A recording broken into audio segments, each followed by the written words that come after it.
Homesteaders, gardeners, and cooks. My name is Jennifer. Welcome to Miles Away Farm. Thanks for joining me in my kitchen. Today I am making a pressure canned tomato soup. And I have done some variation of a canned tomato soup recipe for probably the last 5 or 6 years. It's one of those things that's just wonderful to have on a shelf.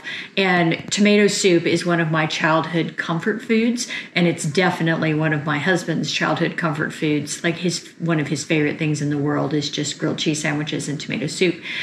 But it's really nice to make it with your own tomatoes. This is a pressure canned recipe, and there is on the Healthy Canning website, which I'll leave a link to below, there is a recipe on that side for a water bath canned tomato soup.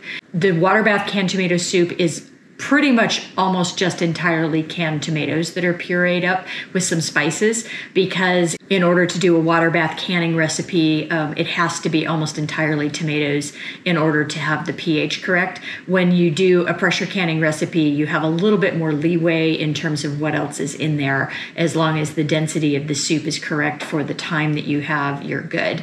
The recipe that I'm following today, and this one is a new recipe to me, is from this Ball canning book, which I absolutely love. If I were going to only have one canning book, I would say get the Ball Blue Book.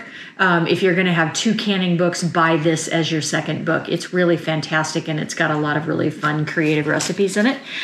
I'm making this for the first time this year, and then I'm using Roma tomatoes or paste tomatoes. These are a San Marzano variety from Johnny's called San Marzano 2. I have a few of my San Marzano Redortas in this recipe as well. I did do a side-by-side taste test just recently, and I don't like these nearly as well as the Redorta. These are thicker skinned and definitely not as sweet as the Redorta. So I'm going to go back to trying to grow almost exclusively the Redorta next year, assuming I can find seeds from it. But the San Marzano 2 is wildly productive, and so I do have lots and lots and lots of these tomatoes. The recipe calls for roasting the tomatoes, and that was what really intrigued me and made me want to try this recipe.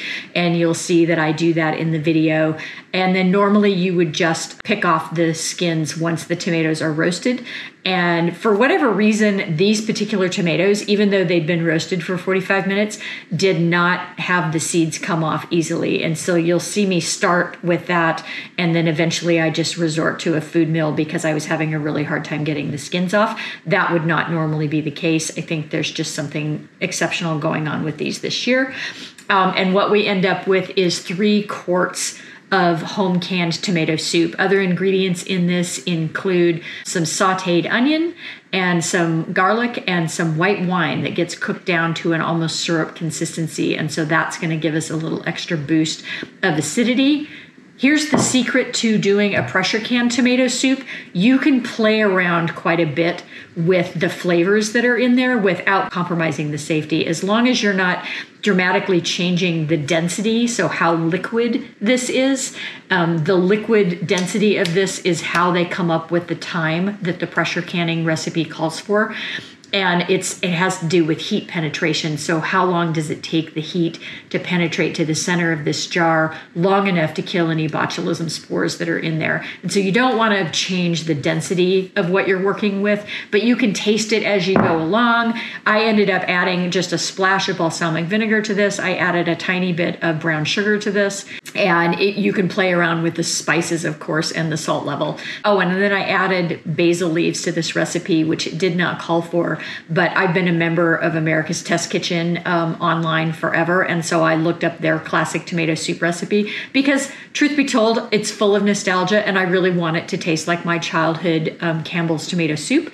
And so I'm looking for that classic flavor profile, and so I just looked up Cook's Illustrated's classic tomato soup recipe, and they called for bay leaf. And so I ended up putting a little bay leaf in this when I was simmering it down.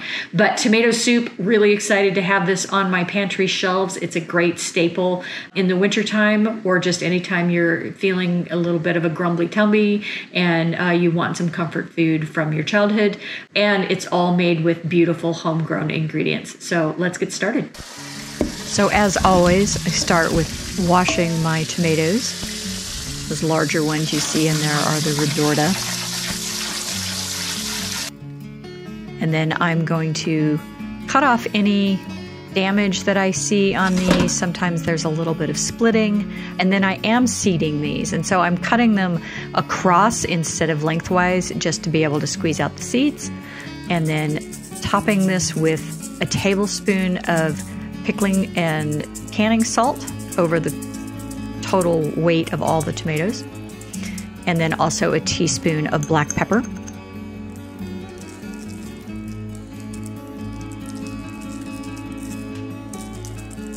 And then these are going to get roasted in the oven. And this is at 375 for about 45 minutes.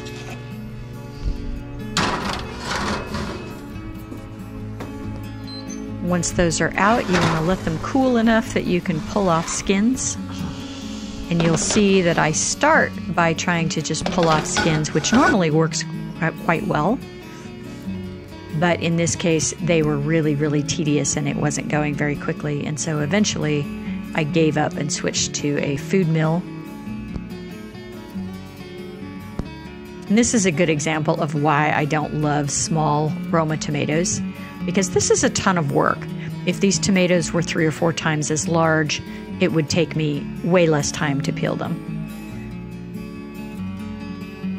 So this is my food mill. This is just a hand crank Italian food mill that I bought at a hardware store about 20 years ago. It's all stainless steel, and it comes with 3 different screening plates that go in the bottom.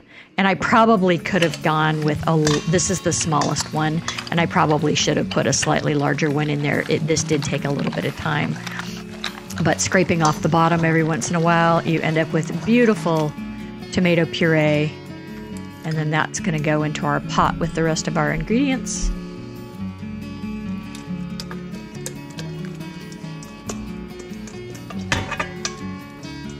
And when you're working with one of these, you want to just do it until you've got a really dry pulp left with just skins. I also have a tomato squeezy mill that I just didn't want to get out because it was not that many tomatoes.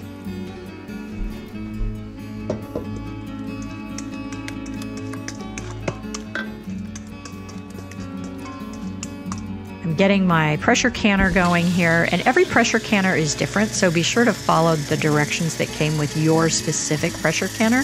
And if you bought it used, you can almost always find the model number and then look up the manual that it came with. Mine calls for 3 quarts of water, and then I'm adding 2 tablespoons of white vinegar in order to keep hard water from collecting on the outside of the jars. And then I needed 2 cups of chopped onion. I went ahead with a red onion here just because I thought the color would be nice with the already red tomatoes.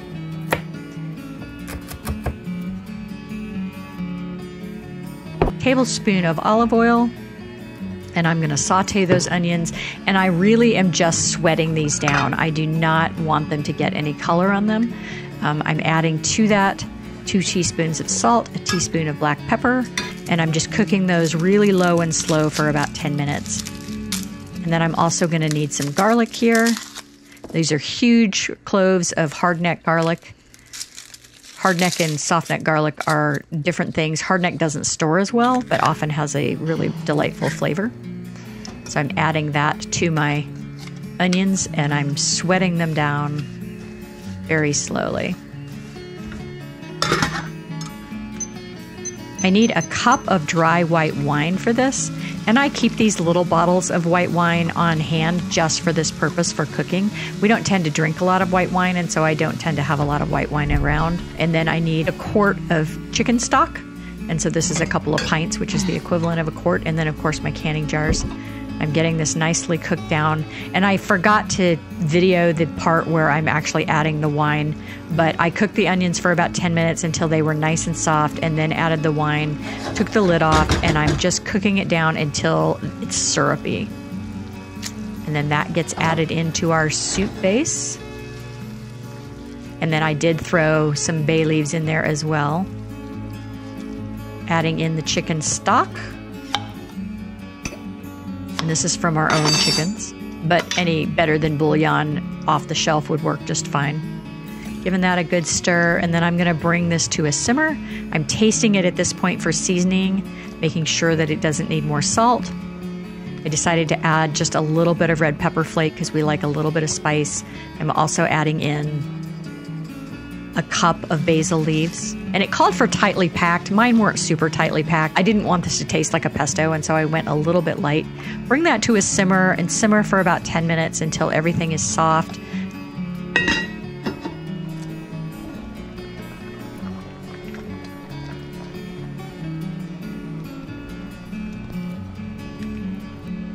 First, you need to remove the bay leaves, and I've forgotten those and blended those into the product before, and that's not necessarily a good thing. And then I'm using a stick blender here to puree this. You could do this in a regular blender as well. I really love a stick blender for dealing with hot liquids so that I'm not having to put those in a blender. Tasting it a second time, making sure that it's where I want. Does it have enough salt? Does it need a tiny bit of sugar? It was delicious. It didn't need a thing. And then I'm pouring this into my quart jars, leaving 1-inch head space. And really, this is just a great tomato soup recipe. You could just make this and then just serve it. And I'm using one of these little wands that shows head space. You can also just do it visually. I have a lot of different sized jars from different eras, and sometimes they don't all measure exactly the same. Don't try this at home. Be careful when you're dumping out your very heavy cast iron pot on top of the jar. I've had that slip and go all over the kitchen. It is not fun. And then they were just a tiny bit short, so I made sure all the jars were even, and then I added just a tiny bit of water to bring it up to 1 inch. I'm literally adding maybe a tablespoon of water here. It's unusual to have a recipe come out that exact. It was nice. Wipe your rims, and then on go the lids and your rings. And you want your rings to be finger tight so that as the pressure builds up inside the jar, the air can actually push out around that gasket on the ring. If it's too tight, you will cause buckling. They go into the pressure canner that's boiling. You need to let this vent for 10 minutes before you put the weighted jiggler on, and then once that jiggler starts rocking, you are ready to start your timer, and this times for 60 minutes. And I'm using a 10-pound weight on my pressure canner rather than a 15-pound weight because I am below 1,000 feet and I can get away with that. As long as that jiggler is rocking, I'm at 10 pounds of pressure and I don't need to pay attention to the dial. Once it's done, you let the pressure naturally come back down to 0, open it up, and then I like to let my jars sit in the canner for at least 5 minutes before I move them to let that temperature slowly come down a little bit more. If you look closely here, you can see that the contents of the jar are still boiling, and that's pretty typical when you pressure can. And then here they are in my pantry. It's a beautiful tomato soup. I'm looking forward to eating it.